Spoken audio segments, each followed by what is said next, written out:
오늘 네 번째 교육 시간이죠. 네, 지난 시간까지는 자원 분리 배출하는 방법과 또 음식물 쓰레기를 줄이는 여러 가지 실천 방법들을 이야기해 봤는데요. 오늘 이 시간에는 그 이외에 나머지 것들에 대한 나의 작은 실천 방법들에 대해서 이야기해 보려고 합니다. 저는 우리 아름다운 지금 우리가 보고 있는 환경을 우리 미래 후손들에게 아끼고 보존해서 물려줘야 될 텐데요. 그러기 위해서 할 수 있는 여러 가지 환경을 위한 실천 방법들을 교육하고 있는 환경교육사 홍세희 강사입니다. 그럼 오늘 네 번째 시간 우리 다른 실천 방법들로 한번 넘어가 보겠습니다. 첫 번째가 대기전력 절감하기입니다. 대기전력이란 게 뭘까요? 아마 집에서 우리 여러 가지로 전기 에너지를 줄이기 위해서 하시고 계시는 것들 있으실 텐데요. 네, 맞습니다.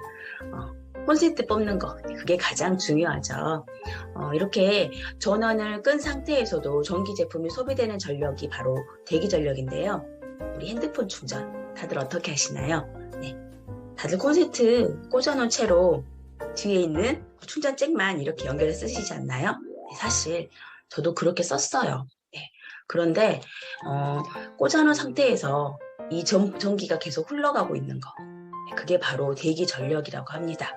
분명히 꽂아놓지 않은 상태이기 때문에 전기가 흐른다고 생각 안 하시지만 사실은 콘센트를 꽂아놓은 상태에서는 전기가 흐르고 있다는 거. 그래서 이렇게 전원을 끈 상태에서 전기가 소비되는 거, 이걸 바로 줄이자는 거죠. 그래서 우리가 집에 있는 콘센트들은 몽땅몽땅 뽑아야 되는 거죠. 우리나라는 OECD 국가 중에 에너지 소비율이 5위로 굉장히 상위권에 링크가 돼 있죠.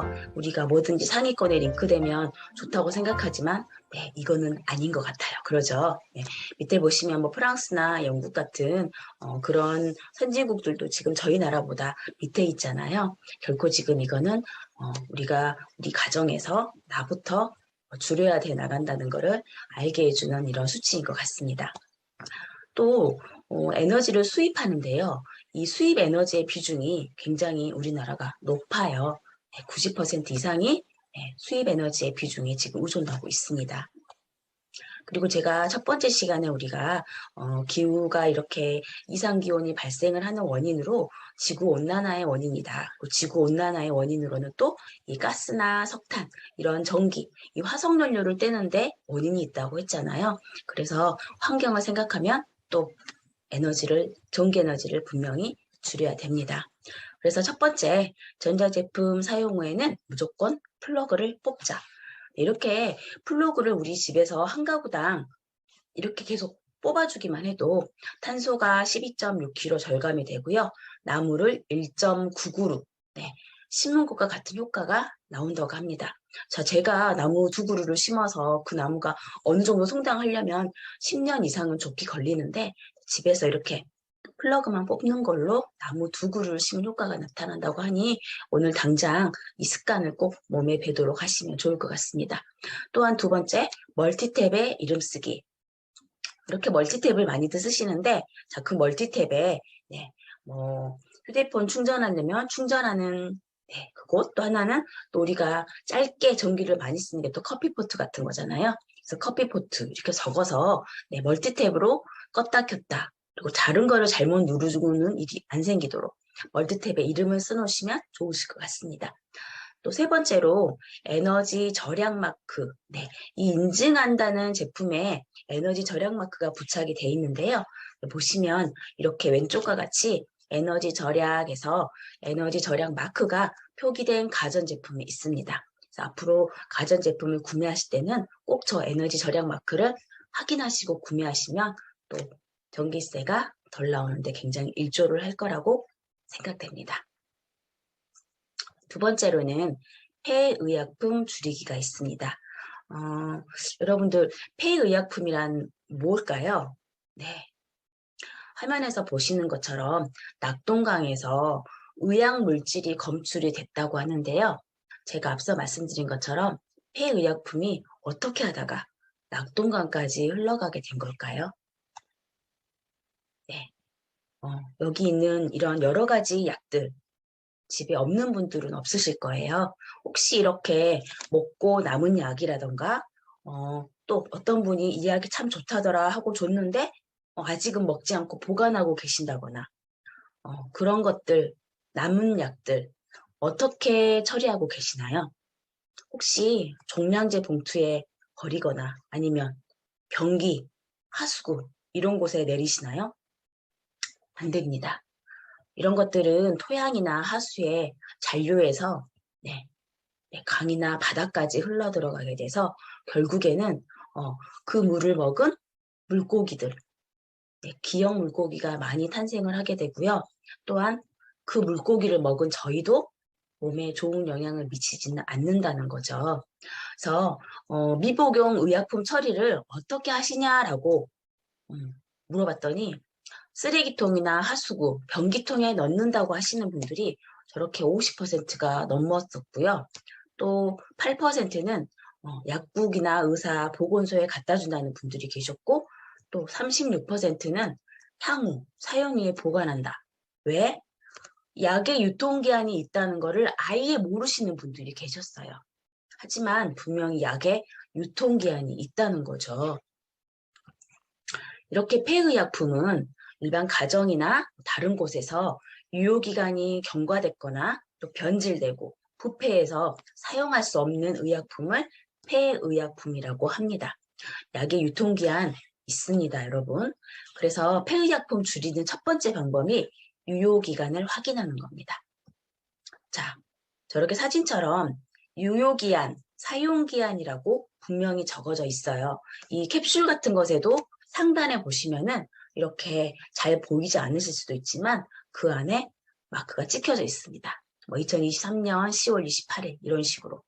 그래서 내가 어떤 약이 필요해서 약국을 가실 때는 분명히 약상자를 뒤져보시고 그 안에 유통기한을 확인하시고 먹을 수 있는 약이 있다면 그 약을 먼저 드시고 약국을 가셔서 약을 구매하시는 게 좋은 방법일 것 같고요. 유효기간이 지났다 하시면은 분명히 약에 대한 효능이 떨어질 수 있는 제품이기 때문에 버리셔야 된다는 거. 두 번째, 기준을 잘 지킨다. 자, 어떤 기준일까요? 네, 약을 버릴 때의 기준입니다. 첫 번째, 같은 제형끼리 약을 나누는데요.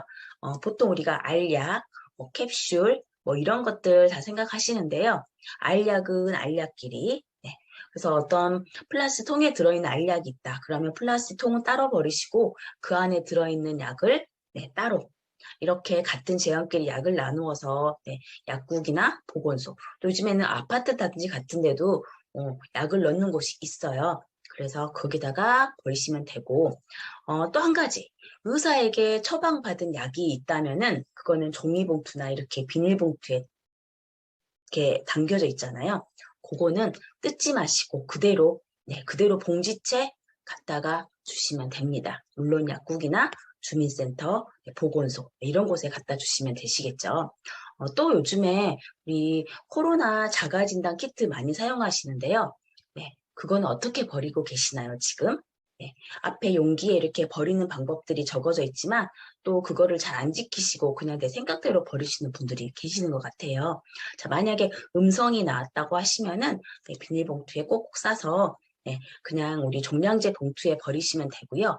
두 줄, 양성이 나왔다고 하시면 꼭꼭 싸가지고 보건소에 우리 또 PCR 검사 받으러 가실 때 그대로 싸가지고 갖다 주시면 거기서 또 잘 의약품으로 또 처리를 할 겁니다. 또 그래서 만약에 양성이 두 줄 나왔든 한 줄이 나왔든 그냥 무조건 묶어서 종량제 봉투에 버리시면 안 됩니다. 세 번째로 물 절약하기가 있습니다. 물 절약하는 거는 우리 어르신들이 더 많이 알 거고 우리 선생님들이 더 많이 아시겠지만 한 번 더 해도 과하지 않을 것 같아요. 저는 아침에 항상 커피 한 잔씩을 꼭 마시는데요. 이 커피 한 잔 마시는 데까지 132리터의 물이 사용됩니다. 네, 이상하시죠? 뭐 이렇게 조그마한 커피잔에 커피 한 잔 타서 마시는데 무슨 132리터냐라고 얘기하실 분도 계시겠지만 사실 커피를 씨를 뿌려서 키워내고 또 거기서 열매를 수확을 해서 또 우리 콩을 볶는다 그러잖아요. 그래서 커피콩을 볶아서 생산되고 소비되고 제가 아침에 커피를 한 잔 마실 때까지 소요되는 상태에 들어가는 그 물의 사용량이 132리터입니다. 이걸 바로 물발자국이라고 하는데요. 어떤 상품을 생산할 때 또 그 상품을 폐기할 때 생산에서 폐기까지 들어가는 전 과정에서 필요한 물의 양을 바로 물발자국이라고 합니다. 그래서 우리 햄버거는 물발자국이 2,500리터고요. 또 쌀은 한 공기에 3,400리터, 또 소고기는 1kg에 15,000리터, 또 돼지고기는 1kg에 5,900리터의 물이 들어간다고 합니다. 네, 이렇게까지 생각해보고 사시진 않았는데 또 이렇게 보니까 굉장히 많은 양의 물이 소요가 되죠. 사실 우리 사람은 물 없이는 살 수가 없습니다. 마시는 물도 중요할 테고 우리가 생활하는 물도 중요할 테고요. 굉장히 물이 중요한데 우리나라 사람들은 또 물의 사용량이 너무 많습니다. 아까도 제가 얘기했지만은 무조건 상위 링크 한다고 해서 좋은 게 아니에요. 네. 우리나라 1인당 하루 물 사용량은 282리터인데요. 네, 밑에 나라들에 보면은 저희 나라 정말 물을 많이 씁니다. 물이 물론 풍족하다고 생각해서 아낌없이 팡팡 쓰시는 곳도 있는데요. 네, 물도 언젠가는 고갈될 수 있다는 거 꼭 아셔야 되겠죠. 그래서 물을 절약해야 되겠는데요. 첫 번째, 수돗물을 사용하지 않을 때는 수도꼭지를 잠그세요. 우리가 이번 코로나 때문에 굉장히 손 위생을 철저히 하게 되는데요. 나도 모르게 비누칠을 할 때 수도꼭지를 틀어놓고 하지 않으셨는지 한 번 더 내가 손 씻을 때 나의 습관을 점검해 보시기 바랍니다. 꼭이요. 두 번째, 샤워 시간을 반으로 줄여보시라는 거. 반도 힘들다 하시는 분들은 5분만 줄여보세요. 내가 20분을 샤워를 한다 하시면은 15분만, 5분만 줄여보시면은 그 물의 양에 엄청나게 차이가 납니다. 또 세 번째, 설거지통에 물을 모아서 사용하세요. 아마 우리 어머님들은 이렇게 설거지통에 물을 모아서 많이 사용할 텐데요. 저희 좀 젊은 사람들은 물을 모아서 사용하는 게 참 습관이 안 돼 있습니다. 네 번째, 세탁은 가급적 모아서 하세요. 네, 세탁기에 물의 양이 굉장히 많은 것도 아시죠? 그래서 가장 기본적으로 내가 생활하면서 줄일 수 있는 것들, 뭐 여러 가지 이외에도 많이 있겠죠. 그래서 각자 집에서 이렇게 아주 제가 그래서 크게 내가 뭐 특별하게 신경 써서 할 부분들이 아니라 내 생활에서 밀접하게 관련이 있는 것들, 그 안에서 조금씩만 줄여나간다면 지구를 살릴 수 있다는 거죠. 그래서 오늘 아낀 물 한 컵이 지구를 살리고 우리 미래 후손들에게 아주 물을 풍족하게 남겨줄 수 있다는 거 한 번 더 생각해 주셨으면 좋겠습니다. 감사합니다.